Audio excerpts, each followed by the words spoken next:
بسم اللہ الرحمن الرحیم الحمد للہ نحمدہ ونصلی علی رسولہ الکریم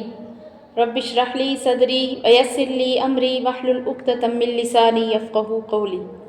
اس سے پہلی آیت میں کفار کا ہمیشہ سے نبیوں اور مومنین کے ساتھ اختلاف کرتے رہنا مذکور تھا، جس میں کچھ مسلمانوں کو اس طور پر تسلی دینا بھی مقصود تھا کہ جن کو کفار کے مذاق اڑانے سے تکلیف ہوتی تھی کہ یہ خلاف تمہارے ساتھ نیا نہیں ہے، ہمیشہ سے ہوتا آیا ہے۔ تو آگے ان کفار مخالفین سے انبیاء علیہم السلام اور مومنین کو قسم قسم کی ایذائیں اور شدتیں پہنچنے کی حکایت بیان فرماتے ہیں، اور اس سے بھی مسلمانوں کو تسلی دلاتے ہیں کہ تم کو بھی کفار سے جو تکلیفیں پہنچتی ہیں ان پر صبر کرنا چاہیے، کیونکہ کامل راحت تو آخرت کی محنت ہی اٹھانے سے ہے۔ اعوذ باللہ من الشیطان الرجیم، بسم اللہ الرحمن الرحیم۔ ام حسبتم ان تدخلوا الجنۃ ولما یأتکم مثل الذین خلوا من قبلکم، کیا تم کو یہ خیال ہے کہ جنت میں چلے جاؤ گے حالانکہ تم پر نہیں گزرے حالات ان لوگوں کے جیسے جو تم سے پہلے گزر چکے۔ مستہم البأساء والضراء، کہ پہنچی ان کو سختی، والضراء اور تکلیف، وزلزلوا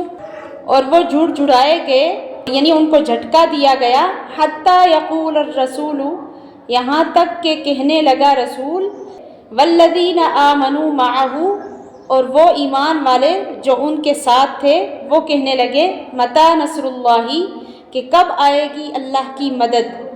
الا ان نصر اللہ قریب،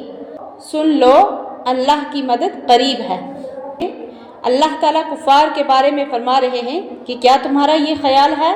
کہ جنت میں آپ بغیر محنت کے اور مشقت کے داخل ہو جاؤ گے، حالانکہ ابھی کچھ مشقت تو اٹھائی ہی نہیں، کیونکہ تم کو کبھی ان مسلمان لوگوں کا سا عجیب واقعہ پیش نہیں آیا جو تم سے پہلے گزر چکے ہیں۔ ان پر مخالفین کے سبب ایسی تنگی اور سختی واقع ہوئی اور مصائب سے ان کو یہاں تک جنبش ہوئی کہ اس زمانہ کے پیغمبر تک اور جو ان کے ہمراہ اہل ایمان تھے بے قرار ہو کر بول اٹھے کہ اللہ تعالیٰ کی مدد کب ہوگی، تو جس پر ان کو جواب سے تسلی دی گئی کہ یاد رکھو تو بے شک اللہ تعالیٰ کی مدد بہت نزدیک ہے۔ تو اب اس آیت میں چند باتیں قابل غور ہیں۔ اول یہ کہ اس آیت سے بظاہر تو معلوم ہوتا ہے کہ بغیر مشقت اور محنت کے اور بغیر مصیبت میں مبتلا ہوئے کوئی شخص جنت میں نہ جائے گا، حالانکہ ارشادات قرآنی اور ارشادات نبی کریم صلی اللہ علیہ وسلم سے ثابت ہے کہ بہت سے گنہگار محض اللہ تعالیٰ کے لطف و کرم اور مغفرت سے جنت میں داخل ہوں گے، ان پر کوئی مشقت بھی نہ ہوگی۔ وجہ یہ ہے کہ مشقت اور محنت کے درجات مختلف ہیں۔ ادنا درجہ نفس اور شیطان سے مزاحمت کر کے یا دین حق کے مخالفین کے ساتھ مخالفت کر کے اپنے عقائد کا درست کرنا ہے، اور یہ ہر مومن کو حاصل ہے۔ آگے اوسط اور اعلیٰ درجات ہیں، جس درجہ کی محنت اور مشقت ہوگی اسی درجے کا دخول جنت ہوگا۔ اس طرح محنت اور مشقت سے خالی کوئی نہ رہا۔ ایک حدیث میں آن حضرت صلی اللہ علیہ وسلم نے فرمایا کہ سب سے زیادہ سخت بلائیں اور مصیبتیں انبیاء علیہم السلام کو پہنچتی ہیں، ان کے بعد ان کے جو قریب ہیں ان کو پہنچتی ہیں۔ دوسری بات یہاں قابل نظر یہ ہے کہ انبیاء علیہم السلام اور ان کے ساتھیوں کا یہ عرض کرنا کہ اللہ تعالیٰ کی مدد کب آئے گی تو کسی شک اور شبہ کی وجہ سے نہ تھا جو ان کی شان کے خلاف ہے، بلکہ اس سوال کا منشا یہ تھا کہ اللہ تعالیٰ نے اگرچہ مدد کا وعدہ فرمایا ہے مگر اس کا وقت اور مقام متعین نہیں فرمایا، اس لیے حالت اضطرار میں ایسے الفاظ عرض کرنے کا مطلب یہ تھا کہ مدد جلد بھیجی جائے، اور ایسی دعا کرنا توکل یا منصب نبوت کے منافی نہیں، بلکہ حق تعالیٰ اپنے بندوں کی الہا و زاری کو پسند فرماتے ہیں، اسی لیے انبیاء علیہ السلام اور صلحائے امت اس کے سب سے زیادہ مستحق ہیں۔ آگے فرمایا یسألونک ماذا ينفقون، کہ آپ سے پوچھتے ہیں کہ کیا خرچ کریں. قل ما انفقتم من خیر فللوالدین والاقربین، تو کہہ دو کہ جو کچھ تم خرچ کرو مال تو بس ماں باپ کے لیے اور رشتہ داروں کے لیے،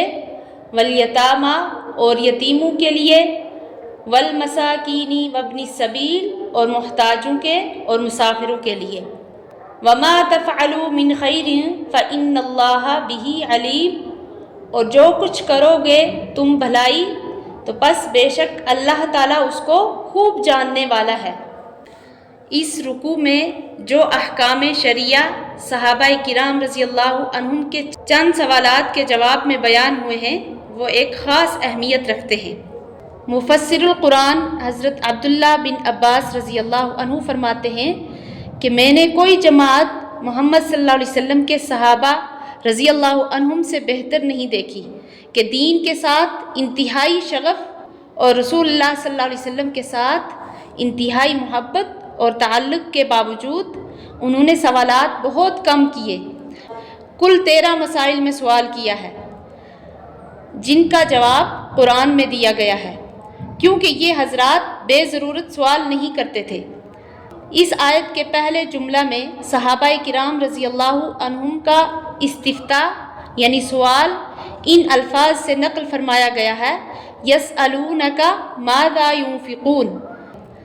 تو یہی سوال اس رکوع میں 3 آیتوں کے بعد پھر انہی الفاظ کے ساتھ دہرایا گیا ہے وَيَسْأَلُونَكَ مَاذَا يُنْفِقُونَ.